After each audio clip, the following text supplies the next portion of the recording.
30 years ago, when I wrote this book, I had this hairstyle. I created this recipe called Strawberry Almond Tart. So I was flipping through the book the other day trying to figure out, okay, what will I make on these episodes of the Vegan Good Life with Miyoko? And I came across this recipe. And what struck me was what I wrote about it, fresh strawberry almond tart. If I were to choose one dessert for my last meal, this would be it. It is, simply put, just absolutely wonderful. Strawberries must be fresh, ripe, and sweet. Blah, blah, blah. Oh my God, this would be my dessert for my last meal. Well, I had to just make it to find out whether or not my words from over 30 years ago would hold true even now. All right, we're gonna start by making the almond cream, the Frangipane, whatever you wanna call it. And I'm gonna use almond flour, also known as almond meal. I've even heard it called almond powder. So it's just basically ground up almonds. These clearly have been skinned. There's no brown skin on them. But if you can't find almond meal or almond flour, you can just take some whole almonds raw and just put them in your Vitamix or your blender and just pulverize them until they've turned into this kind of consistency. And if you have a little bit of that skin on it, there's no concern at all. You don't need to de-skin them. Is that the word? Before you do that. So it's just a matter of impacting color. It doesn't impact texture or flavor at all. All right, I'm gonna add about 3/4 cup of water. I'm gonna add about 4 tablespoons of maple syrup. Okay, now that's all you have to add to make the Frangipane, but you could add some amaretto. It's not at all necessary. You could also add a squirt of lemon juice to brighten it up a little bit. Vanilla is also nice. In fact, I'm gonna add some vanilla to this as well. This is vanilla I made on January 12th. Oh my God, it smells so good. Basically, it's just cut up.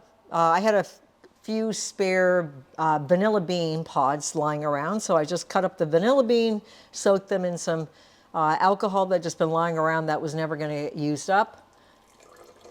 All right, now we're gonna give this a whir. Okay, now we're gonna put this into a pot and we're gonna cook it and we're gonna thicken it with a little bit of cornstarch. Get my heat on about medium or so, and I'm gonna just be scraping the bottom of it with a silicone spatula to make sure that it heats up evenly and it doesn't burn. And when this is nice and hot, we're gonna thicken it with about 3 to 4 tablespoons of cornstarch. Now you may be wondering, why didn't I add the cornstarch directly to the blender? It's because I like to be able to control how much I add. This is about 3 tablespoons. I'm gonna dilute it with a little bit of water. I'll give that a stir and I'm gonna have that ready to add to my mixture in a second. Okay, it's beginning to boil or simmer. And as you can see, it does solidify slightly when subjected to heat, but not enough to become a nice pastry cream. So we're gonna be adding the cornstarch dissolved in water. So I've got my cornstarch here, a little bit of water, and I'm gonna whisk it in here. Hold a little bit back just to see how thick it gets. I'm gonna scrape the bottom.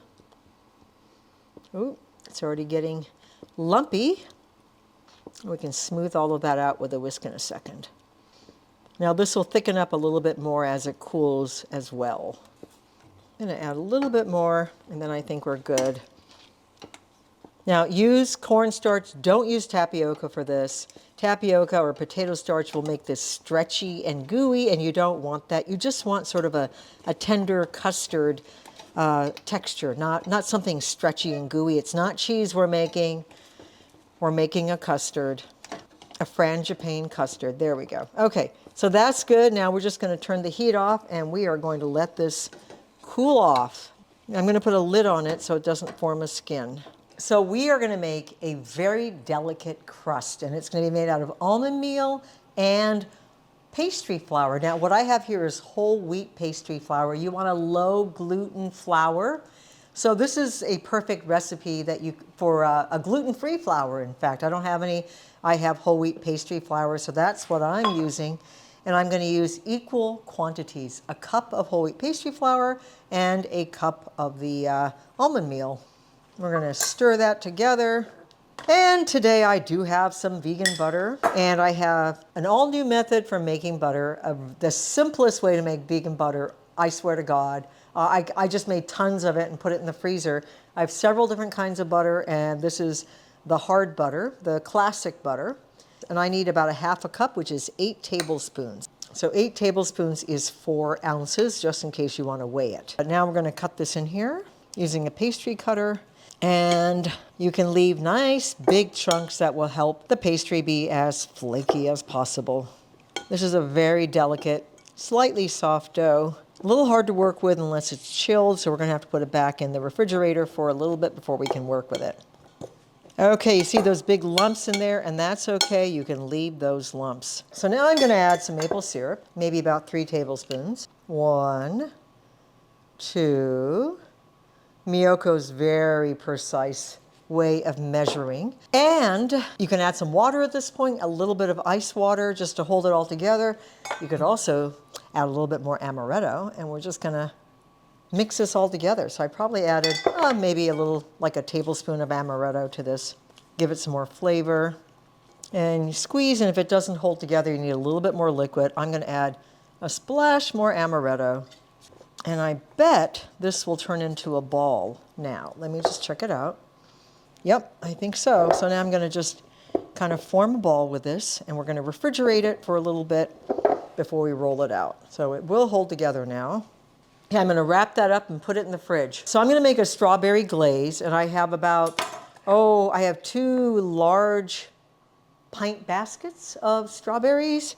And I'm gonna take about a cup and a half, 2 cups of these, and we're gonna cook them and then puree them. And the reason for that is I can puree them with my immersion blender right in the pot.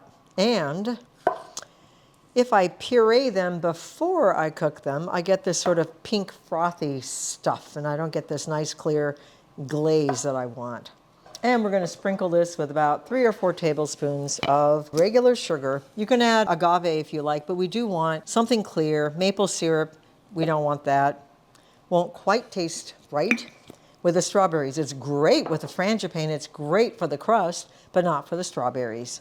I'm gonna give a little squirt of lemon juice. Okay, when the strawberries look like this and they're completely sort of broken down and just swimming in sauce, we are ready to sort of puree it and then thicken it slightly with just a little bit of cornstarch.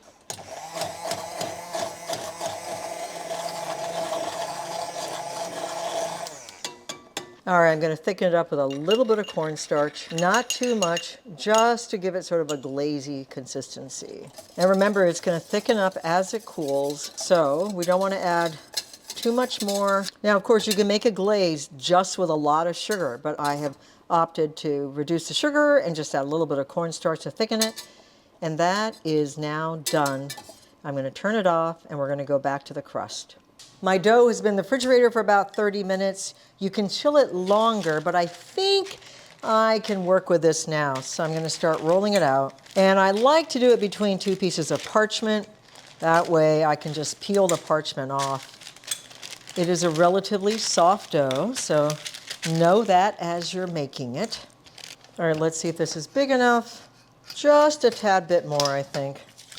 So I'm gonna peel off the top layer. Put this on top, get my hand underneath it, flip it over.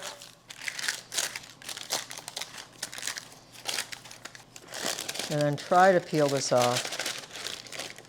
And if you have some sides that are barren like this, you can just take a little bit off the side of where it's hanging over and just stick it on there.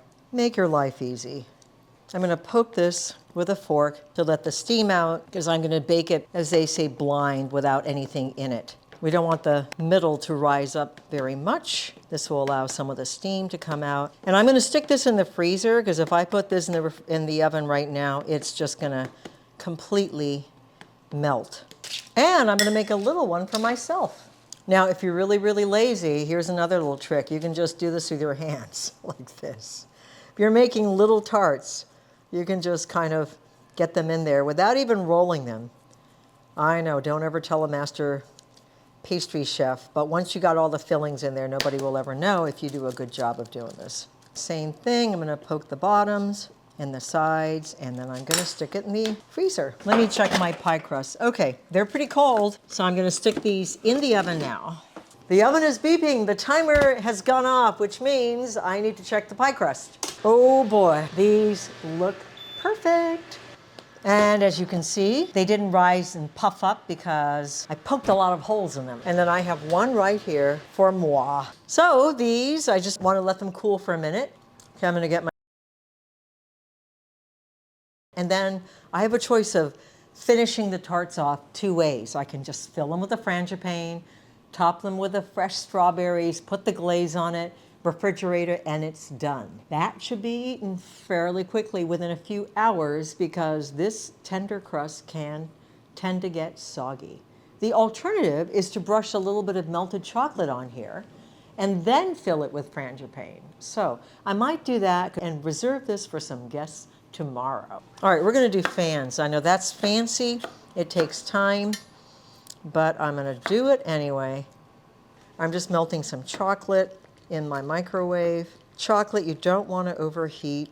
It just needs a little bit of heat. As you know, chocolate melts in your hands. Okay, I'm going to brush the bottom of my crust with the chocolate, which will help keep the crust nice and crisp even after I add the pastry cream. And that way I can serve this tomorrow. It'll also add another layer of flavor, which will make it more interesting than just almonds and strawberries. All right, we're gonna let that set. Put my cream in here.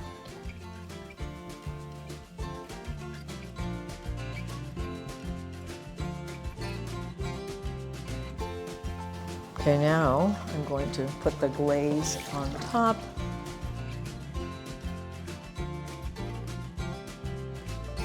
I'm gonna let this cool for a couple of minutes because that crust is piping hot, but then I'm gonna take a bite of my tart on camera in front of you, and I will tell you whether or not this would indeed be my last dessert. The tarts are done, and we're gonna now test it to see whether or not what I wrote over 30 years ago holds true. How do you like the background noise?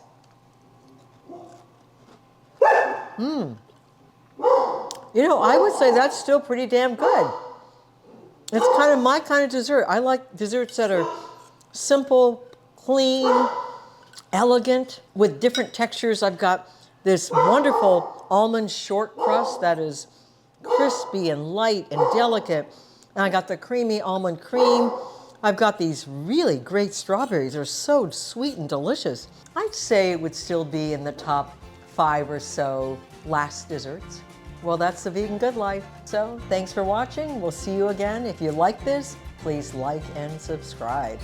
I was gonna save these for my smoothie, but you know what? I gotta share the Vegan Good Life with everyone.